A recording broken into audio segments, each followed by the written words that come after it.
ప్రదాత విభాగంలో next nomination చూద్దాం. నవీన మహిళ 2008 లో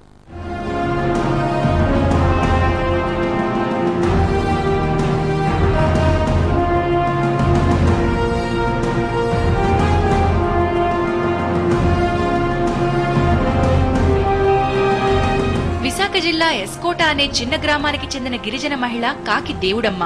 విశాఖ జిల్లాలో భూపోరాటానికి మారుపేరుగా నిలిచే ఈ మహిళ మొదట తన స్వంత భూమి కోసం అధికారులతో పోరాడి గెలిచింది. 2002 నుంచి బాక్సైట్ తవ్వకాల వల్ల గిరిజనులకు జరిగే నష్టం గురించి తెలుసుకుని ఉద్యమంలో పాలుపంచుకోవడం మొదలుపెట్టింది. ఈ ప్రయత్నంలో దేవుడమ్మ జైలుకు కూడా వెళ్లొచ్చింది. ఓ సాధారణ గిరిజన స్త్రీ స్థాయి నుంచి తన భూమితో పాటు తోటి గిరిజనుల భూములు కూడా కాపాడాలన్న పట్టుదలే దేవుడమ్మని సాధారణ కార్యకర్త స్థాయి నుంచి ఈ రోజు బాక్సైట్ పోరాట వ్యతిరేక కమిటీకి కన్వీనర్ గా నిలబెట్టింది. ఎన్ని రకాల ప్రతికూల పరిస్థితులు ఎదురైనా సరే అలుపెరగక గిరిజనుల భూమి హక్కు కోసం పోరాటం చేస్తున్న దేవుడమ్మ నవీన మహిళ కాంటెస్ట్ 2008 లో స్ఫూర్తి ప్రదాతగా మీ ముందుకొస్తోంది.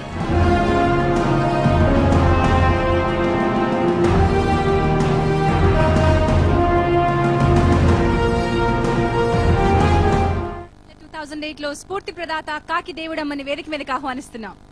ఒక సాధారణ కార్యకర్త స్థాయి నుంచి బాక్సైట్ వ్యతిరేక పోరాట కమిటీకి కన్వీనర్ గా ఈ రోజు కాకి దేవుడమ్మ పోరాటం ఆ దిశగా సాగుతోంది. హియర్స్ దేవుడమ్మ.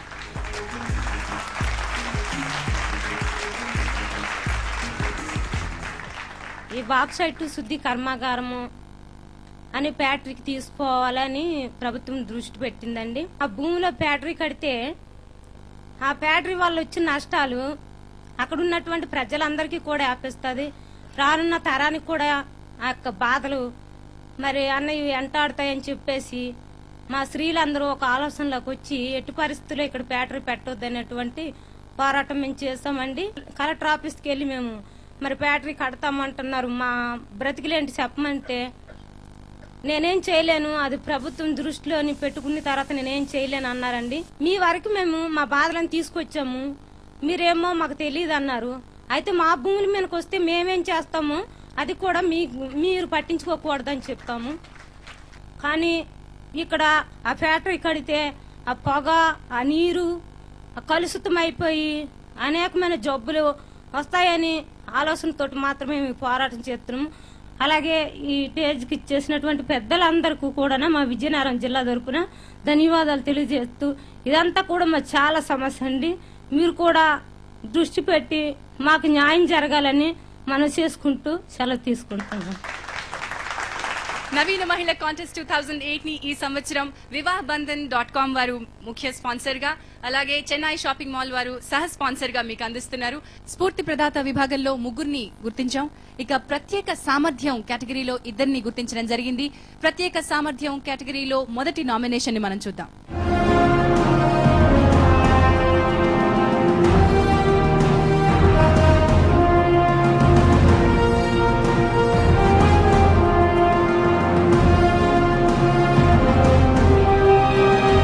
ప్రకాశం జిల్లా అద్దంకి మండలానికి చెందిన రోహిణికి చిన్నప్పుడే దృష్టిలోపం వల్ల చదువుకోవడం కష్టమైంది.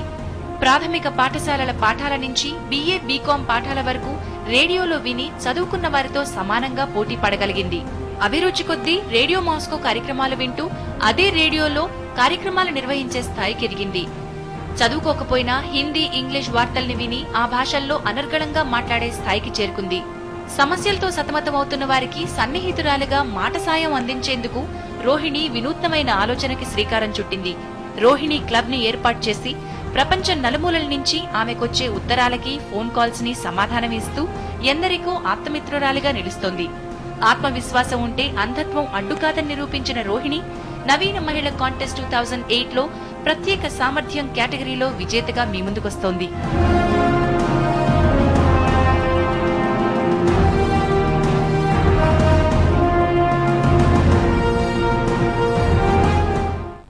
ఆత్మవిశ్వాసానికి నిజమైన చిరునామా రోహిణి.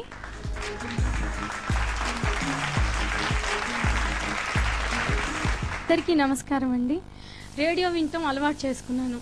అప్పటి నుండి ప్రాథమిక పాఠశాలల కార్యక్రమం దగ్గర నుంచి BA BCom BSc లెసన్స్ వరకు వింటూ చదువుకోలేదన్న బాధను దూరం చేసుకోగలిగాను. ఇందువల్ల నేను కవితలు కూడా రాయటం మొదలుపెట్టాను. నేను రాసిన ఫస్ట్ కవిత हम बड़े चलेंगे निर्भय हो, हम बड़े चलेंगे निर्भय हो, जग का अंधियार मिटाएंगे, कांटे जो आएंगे पग में उन्हें कांटे फूल बनाएंगे, हम बड़े चलेंगे निर्भय हो. ప్రత్యేక సామర్థ్యం విభాగంలో మరో నామినేషన్ చూద్దాం.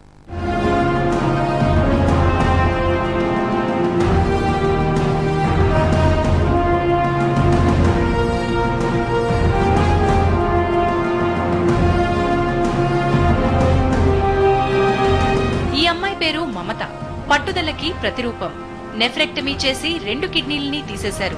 ఇక మంచానికే పరిమితం, జీవితం కొద్ది కాలానికే నేస్తమని అందరూ అనుకున్నా మమత నేను కోల్పోయింది కిడ్నీస్ నే, నా నమ్మకాన్ని కాదు అన్న పట్టుదలతో గత 9 సంవత్సరాలుగా డయాలసిస్ పై ఆధారపడి జీవిస్తోంది. డయాలసిస్ చేయించుకోవడం ఆర్థికంగా తన జీవితాన్ని తారుమారు చేసింది. అయినా మంచానికి పరిమితం కాకూడదనే పట్టుదలతో భారతీయ సంస్కృతి అనే మాసపత్రికని ప్రారంభించింది. ఈ పత్రికకి తానే ఎడిటర్, రైటర్, జర్నలిస్ట్, పబ్లిషర్, ఒక్కోసారి తానే సేల్స్ పర్సన్ కూడా. ఓ పక్క ఆరోగ్యం సహకరించకపోయినా పత్రిక నడుపుతూ తోటి కిడ్నీ పేషెంట్స్ కి సహాయం చేసేందుకు welfare association for kidney patients ని స్థాపించింది. ఆరోగ్యం కోల్పోయిన వారు మానసిక ఆరోగ్యంతో జీవన సమరం కొనసాగించాలని సూచించే మమత ప్రత్యేక సామర్థ్యం కేటగిరీలో నవీన మహిళ కాంటెస్ట్ విజేతగా మీ ముందుకు రాబోతోంది.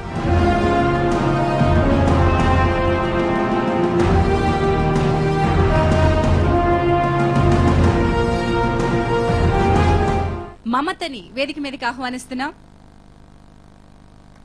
మమత ఇప్పటికి ఆల్మోస్ట్ రోజు విడిచి రోజు డయాలసిస్ చేయించుకుంటూ ఉంటుంది. డయాలసిస్ వల్ల వచ్చేటువంటి ఇతర సమస్యలు మీలో చాలా మందికి తెలిసే ఉండుంటాయి.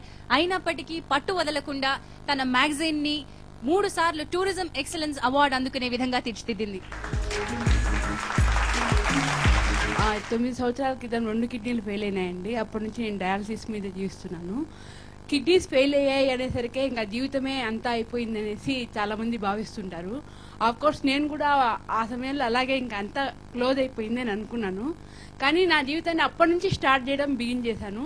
నేను నా కిడ్నీలు పాడైపోయిన తర్వాత నేను పుస్తకం రాయడం అనేది బిగిన్ చేసి 3 అవార్డ్స్ నేను సంపాదించడం జరిగింది. ఈ సందర్భంగా నా స్ట్రగుల్తో నేను పుస్తకం నడుపుతూ ఇలా చేస్తున్నాను. కానీ నవీన వాళ్ళు నన్ను ఈ విధంగా అవార్డు ఇచ్చి ప్రోత్సహించడము, నలుగురిలోకి నన్ను తీసుకుపోవడం, ఈ నవీన ప్రోగ్రాం ద్వారా నలుగురిలోకి రావడం వల్ల నేను ఎంతో సంతోషంగా ఉంది.